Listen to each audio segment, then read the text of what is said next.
इसोरनि रावावहाय बेयाव मोनसे प्रसार एभेन्जेलिस्टिक खामानि हाबा इसोरनि हाबाखौ मावनायनि मोनसे गेदेर मोनसे खामानि गावनि सायख'जानाय फोथायारिफोर 70 सेलाफोरखौ नि सिगाङाव जिसु ख्रिस्टआ बे बाथ्राखौ बुंदों। दिनैबो जिसु ख्रिस्टआ जोंखौ गावनि गोथार रावजों बे जोंखौ बानजायो आरो खोन्थायो। बे बाइबेल सिरिखौ एसे साबसिनै आरोबाव बुजिबावनो थाखाय माथाइनि लिरनाय 9:34 आरो दाब्बाफोरखौ नुनानै जिसुआ बिसोरनि सायाव अनखांदों मानोना बिसोरो लावखार गैयै मेन्दाफोरनि समान आलाय सिलाय जादों आरो बुग्लिजानायमोन। अब्ला बिसोरो गावनि सेलाफोरखौ होनदों हानांगौआ गेदेर आन्थाइ मावग्राफ्रा इसेल'। बिसेसकै बुंनो थांदों बेयावहाय आयदा हिसाबै ख्रिस्ट' फोथायारिफोरनि मावनो गोनां बिबान होननानै बेबायदि आउटलाइन सुजुग्रा एसे आङो माखासे बे आउटलाइनफोरखौ लानानै एसे आरोबाव माखासे साननाय बा मेडिटेसननि गेजेरजों बुंनो सानदों। बिसेस जों मोनबाय ख्रिस्ट' फोथायारिफोरनि मावनो गोनां बिबान। जोङो साननो हागौ मावनांगौ बिबाना जेन'बा जोंना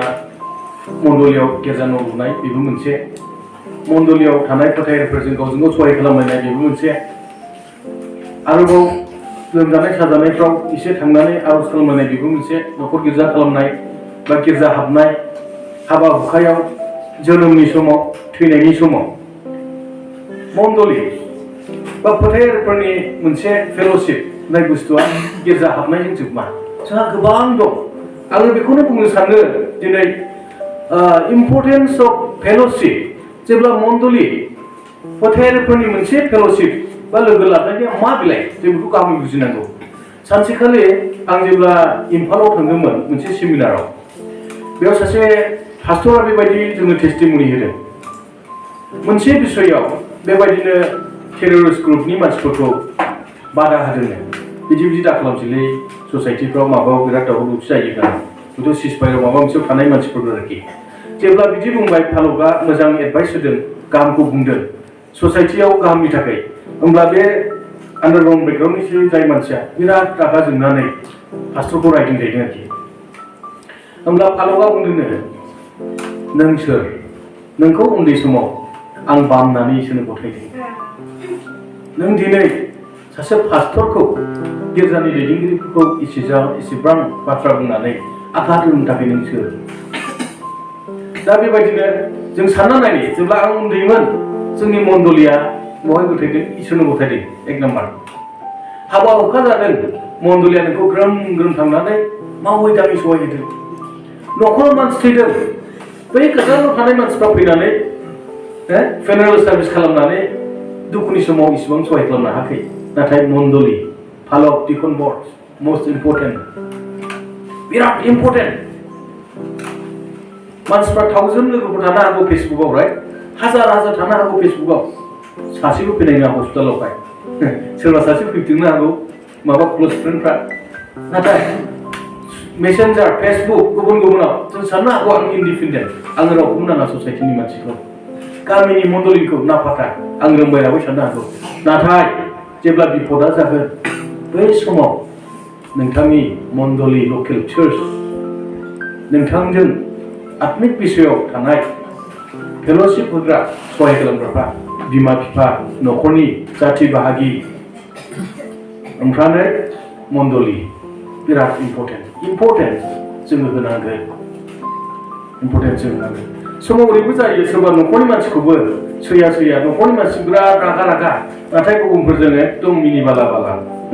बिराद खुसि। न'आवब्ला टाइगार जिब जुनारफोर बायदि महर लानानै सिगिजोबो, रागा जोङो, रायलायनाय गैया। नाथाय जेब्ला बिपदा जाबाय हस्पिटालाव थाफाजेननो, सप्तासे थाफाजेननो रावबो गैया। जायखौ नोङो सैया हामजाया बे न'खरनि मानसियानो नोंजों थाफानानै जोथोन लागोन। प्रेक्टिकेल नोंथाङा बेखौ मिथिगौ बयबो, राइट? हयथ' दिनै नङा गाबोन मालाबा बिपदफ्रा जाबाय। बे समाव आं बेखौसो बुंनो सानदों, इम्परटेन्स अफ फेल'शिप मोनसे गिर्जा बा न'खरनि। बेनिखायनो जोंनि न'खरनि सोमोन्दोफ्रा जोबोद गोनां, लाखिनो गोनां। दा एसे ख्रिस्ट' फोथायारिफोर लाइकवाइज फेमिलि न'खर बायदिनो जोंबो दिनै इसोरनि फिसाफोर जानायखाय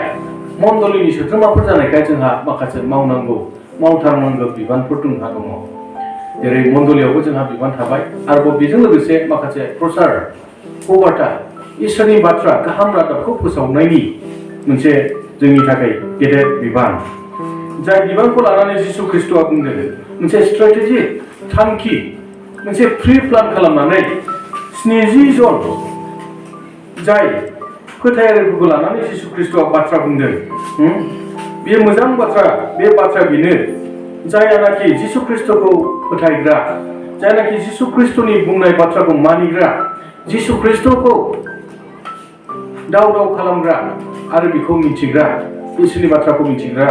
जाय इसोरनि बिसाफोरखौनो बियो बुंदों बेवहाय 70 जनखौ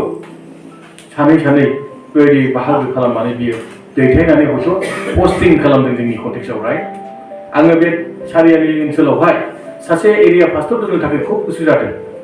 आंनि हम मिसन सेक्रेटारिनि समावहाय दादगारियाव सासे दोनगोन लाइमुथियाव सासे दोनगोन सारियालियाव सासे दोनगोन नाथाय सारियालियाव न'आनो गैया दांनाया आं न'आखौ मोनाखिसै बिराद दुखु जागासिनो दं आं मास मोनसेसो जाबाय खस्थ' मोननानै न' नागिरबाबो मोनाखै आं बबेबा गिर्जाफ्रावहाय एसे न' मानद'फोर दंबाबो दोनगौसै साननानै दंलायलाङो आङो दहाय सोंलाबायबाय आं महिलाफोरनाव बै न'आलाय माथो होननानै दा मण्डलियावबो हेल्प जागोन न'खरफ्रावहाय एरिया पास्टरा थानानै जों थाहोनानै मावहैब्ला साबसिन जागोन बेखौ सिन्था खालामनानै बे बोसोरनिफ्राय गासैबो पास्टरफ्रा एरियायाव थागोन 18 जन जोंनि पास्टरफ्रा 17 जन ओमफ्राय दायो सानै गोदान लाबावगोन गासै 19 जन जानोसै नेपालि सासे लानाय जागोन बर' सासे लादेरनाय जागोन ओमफ्राय रेभारेन्ड गिरहांनि जायगायावहाय सासे रिप्लेस जाफिनगोन आरो हयथ' 3 गोदान माबानाय जागोन आरो दा गाहाम मावनो थाखाय गिबिसियाव जों काउन्सिल बा गासै जोंनि दायथ' थानाय मानसिफ्रा मावनायफ्राखौ एसे साबसिन जानायखौ बयबो लुबैखादों बेनिखायनो जोङो जेब्ला बाहेरायाव थानानै मावगोन अब्ला बिसोर बेखौनो सानगोन सानफ्रोमबो सोरनि न'खर भिजिट खालामगोन सोरनि मन्दिराव थांनानै एसे सहाय खालामनो हागोन सानफ्रोमबो साननाय हनाया जाहाथे बिसोर थायो न'आव थानाय लोगो मा जायो दाउ अमानि एसे फिसिनायफोर माने न'खरनि बांद्राय टेनसन मावनो हायै सम होनो हायै बादि जायो बेनिखायनो जोंबो एसे आंनि जारखौबो एसे बुंलांनोसै बे साइडजोंहाय एसे माबोरै बेबस्था खालामनो हायो नांगौ जायोब्ला बाहागोन लानोसै पास्टर आं बिदि सानदों आरो नांथारगौ जायोब्ला बाहाराब्लाबो दोननानै सासे दोनथारगोन आरोखि आं फेब्रुवारि दाननिफ्रायनो दोनगोन सभा बायनायनि उननिफ्रायनो बेखौ पस्टिं खालामनाय जागोन आं फालाव एरिया पास्टरखौ बुंजोबखाबाय रावबो गनाय नङा प्रमटारफोरखौथ' दोनहरजोबखाबाय आं आंनि समावनो दायो पास्टरफोरखौ एसे इग्नर मावनो सानदों आङो गाहाम खालामनो थाखाय नोंसोरबो सापर्ट होनांगोन दे आंबो हारसिं हानाय नङा एक्जिकिउटिभआवथ' सापर्ट होखाबाय बयबो आरो गाहामखौ मावनो थाखाय बिसोरबो गोसो मोजां खालामनो थाखाय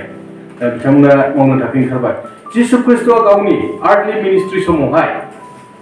मा खालामदों बेबायदि मानसि दैथायहरनानै पस्टिं खालामनानै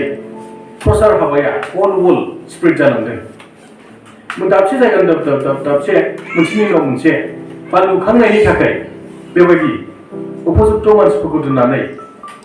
हानाय मानसिफोरखौ बे सायख'नानै हाजार मानसि दंमोन नाथाय बेखौ 70 जन सायख'दों आरो 70 जनखौ बे सायख'दों बिसोरनो माखासे बुंनांगौ दायथ'फोर बेयाव होदों जिसु ख्रिस्ट'आ आर्थलि मिनिस्ट्रि समाव संसाराव थानाय समावहाय मिनिस्ट्रि मावदोंमोन बे मिनिस्ट्रिया जाहैबाय बियो टाउनावबो थांदों सहर सिटियावबो थांदों नोगोराव गामियावबो थांदों खना खनला थांदों लामा हाथाय बाजार मिनिस्ट्रिया गुबुन रोखोमनि मिनिस्ट्रि दङ प्रसार बिभागा आरोखि जोंनाबो मोनसे मार्केट मिनिस्ट्रि होननानै बुङो बेखौ दल प्रसार होनना बुङो डाइरेक्टलि दल दामनानै गोदोनि समावहाय हाथाय बाजाराव मेथाइ खननानै बेबायदि प्रसार खालामोमोन आरो ओमफ्राय आरोबाव जों मोननो हायो प्रसारनि खामानिखौ पार्सनेल इभेन्जेलिजम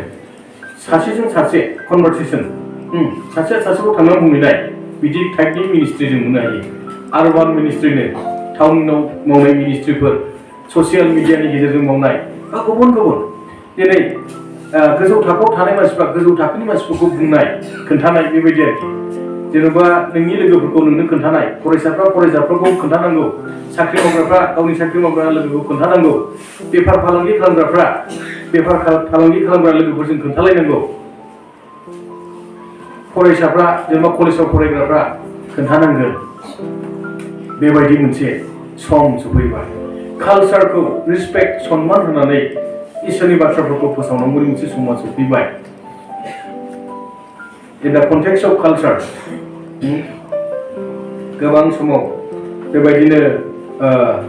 खृष्टानफोरखौ कालचारखौ बावगारजोब्बाय होननानै जोंखौ दुसि खालामो नाथाय जों कालचारखौ गाराखै खृष्टान हाबनानै जों बर'नि दं दखना गानोमोन इसोरखौ मोनैनि सिगांबो दासिमबो दखना गानो आर'नाइ जों लायोमोन गोदोबो इसोरखौ नाजावैनि सिगांबो दासिमबो आर'नाइ लायो सोंनो हागोन जोंनि सिनियर मानसिफोरनाव बे एखेयानो आरो ओमफ्राय दानि नुनाय जोंनि नुनायावबो आरो जों हारिमु आयदा राव लिरनाय लिटारेचार गासैबो बर'आनो जों बै फरेननि धोरोम होननानै बा माबा मोनसे फरेननि धोरोम होननानै खृष्टानखौ जों माबा मोनसे बेबायदि सोलायदों बिदि नङा आरो धोरोम होननाय बुस्थुआ फरेन बा गावनि गामि बा हादोर बेजों जेबो बुंजाया बा रुजुजाया जों बुंनो सानोब्ला दिनै जाय धोरोमनि गेजेरजों बा इसोरा बेबायदि जोंनि इसोरानो मिशनारि गड बिफा इसोरानो मा मोनो मिशनारि फादार सुबुं माहारिखौ पापनिफ्राय बासायनो थाखाय बियो सासेल' बिसादला हौवाखौ बियो दैथायहरदों बुंनो थाङोब्ला a work of evangelist पापी सुबुंखौ बासायनो थाखाय पापाव थानाय मानसिफोरखौ बासायनो थाखाय सोरगोनिफ्राय बियो गावनि सासेल' फिसाखौ बियो बुंनो थाङोब्ला एभेन्जेलिस्टनि खामानि मावनो थाखाय बे दैथायहरदों बेनिखायनो बुंनो थाङो इसोरा मा होनो बिफा फादारा मा होनो बियो आब्राहामखौबो बियो उर देशनिफ्राय मुर्ति फुजा खालामनायनिफ्राय बे लिंख'नानै लाबोदों एभेन्जेलिस्ट सोल उइनिं बिनि केरेक्टार आखुथायावनो नुयो इसोरनि आखुथायाव बियो सासे एभेन्जेलिस्टिक आरोबाव जेब्ला जिसु ख्रिस्ट'नि बिसयाव जों नायो जिसु ख्रिस्ट'आबो बे एभेन्जेलिस्टिक खामानि फोसावनाय खामानि प्रसार खामानिखौ बियो मावदोंमोन हिलिं सोखानाय बियो प्रार्थनानि गेजेरजों बा बेबायदि दांनायनि गेजेरजों बियो गावनि बुंनायनि गेजेरजों बेबायदि गोबां बियो सोमोनांथाव खामानिफोरखौ बियो मावदों इसोरखौ मिथियै मानसिफोरनो बियो वार्ता होनायनि गेजेरजों गोबां मानसिफ्रा गोसो सोलायदों आरोबाव बियो बेल' नङा बियो मिशन मोनसे स्ट्रेटेजिस मोजां थांखि बे बुहुमाव गासैबो प्रसार खामानिया एरलांनांगौखाय बे सेला बानायनानै सेलाफोरनि गेजेरजों दिनै जिसु ख्रिस्ट'नि सोमोन्दै गथै पृथिबियाव फोसावनाय जादों दिनै जिसु ख्रिस्ट'खौ इसोर होननानै खुलुमग्राया बै 1 सेन्चुरिनि समावहाय लुकनि समाव माथाइनि समावहाय पिटरमोननि समाव जोबोद खममोन जिसु ख्रिस्ट'खौ इसोर होननानै जाया फोथायो बिसोरखौनो अन्थाइजों खुबैथारनाय जादोंमोन बा नासयदोंमोन मात्र गोदोहाय बेखौल' फोथायो बिसोरो जेह'भा गड इसोर बिफा इसोरखौल' इसोर होनना फोथायोमोन गोथार जिसुखौ इसोर होनना फोथायोमोन खिन्थु जिसु ख्रिस्ट'खौ फोथायामोन नाथाय जेब्ला जिसु ख्रिस्ट'नि फोसावनाय सेलाफोरनि गेजेरजों दिनै गथै पृथिबियाव जिसु ख्रिस्ट'खौ फोथायग्रानि सुबुं अनजिमाया बयनिख्रुइ बांसिन जाबाय हालेलुया दिनै जोंबो बर' बाप्टिस्ट चार्च एस'सिएशनावहाय बे जायगायाव होननानै बुंदों आरोखि जिसुखौ इसोर होननानै फोथायग्रा मानसिफ्रानो गैयामोन गंबा मण्डलीजों बिबिसि बर' बाप्टिस्ट चार्च एस'सिएशनखौ जागायनानै दिनै 252टा जाबाय आरोबाव आंनि आखायावहाय गंनै गोदान गिर्जा फैबावबाय आं सार्भे खालामनानै लाबोनाय जासिगोन बेखौ काउन्सिल एप्रुभ लागोन हयथ' मण्डलनि दैदेनगिरिफोरनिफ्राय मोनगोन बेखौ अब्ला जोंना मानो बेसेबां जाखो 54 ना 54 254 जाबाय आरोबाव दंबावोसोमोन माखासेखौ सार्भे खालामनो हासै ओमफ्राय बिथांनिफ्रायबो जगाजगा फैयाखै बे खारनावहाय गंथामसोआ एसे थाथ'नाय जाबाय बेखौ हाफियारियाव थांनाय जादों फ्राय जोङो 300खौ ओरैनो नुहुरजेनखाबाय 300खौ ओरैनो नुहुरजेनखाबाय आरोबाव बिल्डिं गायसनहां माखासे प्रि प्लान खालामनाय माबाफोर गोबां दङ नोंथांमोना इन योर लाइफ टाइम नोंथांमोननि थांना थानाय समावनो 300टाखौ नुग्रोगोन दा बिनि उनावहाय आंहा मोनसे सेक्रेट प्लान दं आंनि हम मिशन समावनो 2 बोसोर दंबावो नै बेयावनो आं 300टा खालामलांनो सानदों आरो आंनि हम मिशन जेनाखि बे बोसोरथाम आंनो दायथ' होदों बोसोरसेयाथ' जोब्बायानो बोसोरसेयावहाय 15थासो खालामनो हादों ओमफ्राय माखासे इभेन्जेलिस्टफोरनिफ्राय फैदों ओमफ्राय बे बोसोरनैयाव 300थासिमाखौ आं नाजागोन आरो बेखौ माखासे प्लान पलिसिफोर खालामनानै जोङो मावनो सेस्था खालामगासिनो दं निस्सय नोंथांमोनाबो प्रार्थनाजों आरो मदद हो बेयो जाफुंगोन आरोबाव फैबाय थानाय समफोरनि थाखाय 100था जों खालामबावनांगौ सेन्टिनारिनि थाखायनो निस्सय नाजानि आरोखि हागोनाखौ जों नुहरदों एसे सेस्था खालामनि दा प्रसार खामानिया बेबायदि जिसु ख्रिस्ट'नि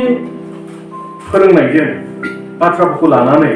अब्ला जोंनो जिसु ख्रिस्ट'आ फोरोङाखै नामा जोंनोबो फोरोंबाय जोंनोबो खोन्थाबाय मा मोनसे बाथ्रा बेरखांदों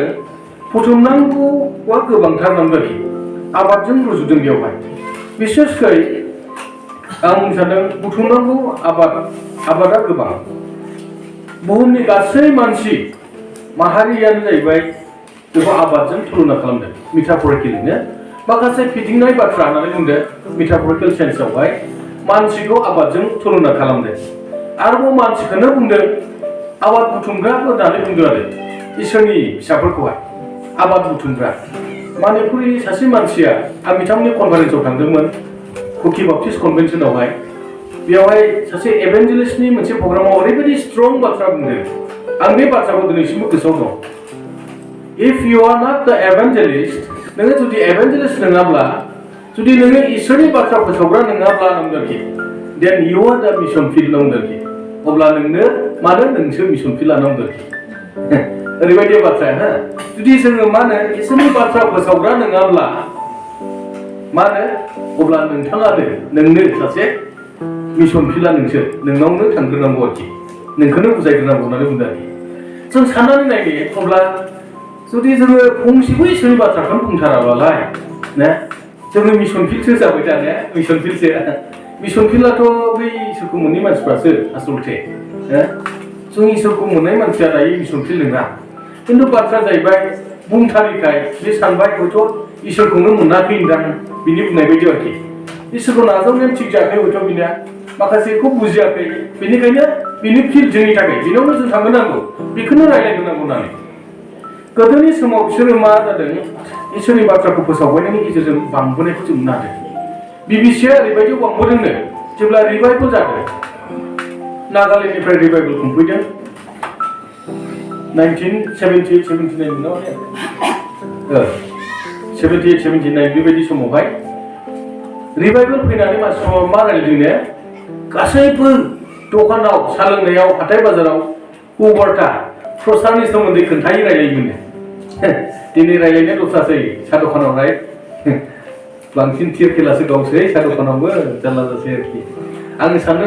गेलेयोब्लाबो अननानै साहा दखानफ्राव गेलेनो नाङा सानदों आरो आं बेखौसो खावलायनो सानदों सोरबाफोर लाब जाथारो आंनि जिबनावखौ लानानै मोनसे साननाय दंब्लाबो बेफोरखौ नुसारलायनाय नोंथांनि बे सल'फोरखौ साहा दखानफ्राव दिन्थिलायनो नाङा होनना आं सानो आरो माखासेयावथ' गावबा गावनि खोथा जोंथ' बुंबाय खोन्थाबाय खिन्थु साहा दखानफ्राव एकदम बेफोरखौ खुला खालामनानै जोंनि उन जेनेरेसनफोरखौ रं इनफ्लुयेन्स खालामनाय जायो आरोबाव जोङो बेबायदि खामानिफोरखौ मावनो थाखाय जौ लोंग्राफ्रा एसे बुंबावो गावआ लोंब्लाबो दा लोंलै मोजां नङा होननानै बुङो नङा राइट सासे जौ फेग्रा जौ लोंबाय थाग्रा मानसियाबो गावनि फिसाखौ बुङो बे लोंहोनाय नङा बे थिग नङा गावनि फंबायनो बे लोंहोनो थिग गैया आंथ' लोंबाय दे माबा मोनसे खारनाव हुदा थाबाय बेफोर गाज्रिनि थाखाय लोंबाय खिन्थु बे गावनि फिसानो माब्लाबो दौनाय नङा सोरबा दौवोब्ला हयथ' गावनि फिसाखौ आंबो लोङो बेबो लोंथों होननाया बे मेन्टेलसो खर' गाज्रिनि जागोन बियो बे मोजां बिफा नोंखा बियो बुंनो थाङोब्लाथाय आंबो लोंग्राखा बेबो लोंथोंसैलै होननानै सानफ्रोमबो जौ लाबोना फैनायाथ' बे बुंनो थाङोब्ला संसारनि बिफाब्लाबो बे एसे मेन्टेल जानांगौ आरोखि हयथ' साइक'लजिकेलि एसे बानायनांगौ बेखौ बुंनो थाङोब्ला सासे जौ लोंग्रायाबो बिदि माब्लाबाबो खालामा आं बेखायनो बुंनो सानदों जोङो माखासे ससियेल इभेलाव गोग्लैफोर माखासे जुवा होननायफ्रा बेफोरखौ जोङो माखासे जायगा लानानैसो बेफोरखौ खालामो बांसिन ओमफ्राय माखासे जोंनि थासारिया बेफोरजों गोबां गुबुंलेबो मोनबोदों जाबोदों नङाब्ला जों सानसे रावखौबो जों होबथालायनो हायिफोरबायदि जागोन गिदिंनानै फैफिनब्लाबो नोंथाङा गिदिंनानै फैगोन बै सासेया एखेयावनो थागोन राइट होमब्ला बेनि मोनसे मुंख'जाथाव बुंजाथावा नोंथांनि मुङा ओंखारहैगोन आरोखि उमुगानो बिदि खालामनो मोनजायो होननानै आरो बेयाव गैथारामोन होननानै आरोखि बिदि जाबाय दिनै होननानै आं बेखौनो खावलायनो सानदों दिनै बिसेस हिसाबै मोनसे जोंनि जिबनाव जे प्रसार हाबाखौ मावनांगौ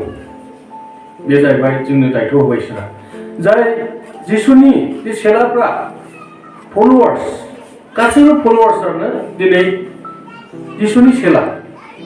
आथिखालनि कन्टेक्सआव ना जाय जिसुनि उन बाथ्राखौ मानिग्रा जिसुनि खामानिखौ मावग्रा फुटप्रिन्ट जेरै जिसु ख्रिस्ट' मावलांदों बेबायदि मावनाय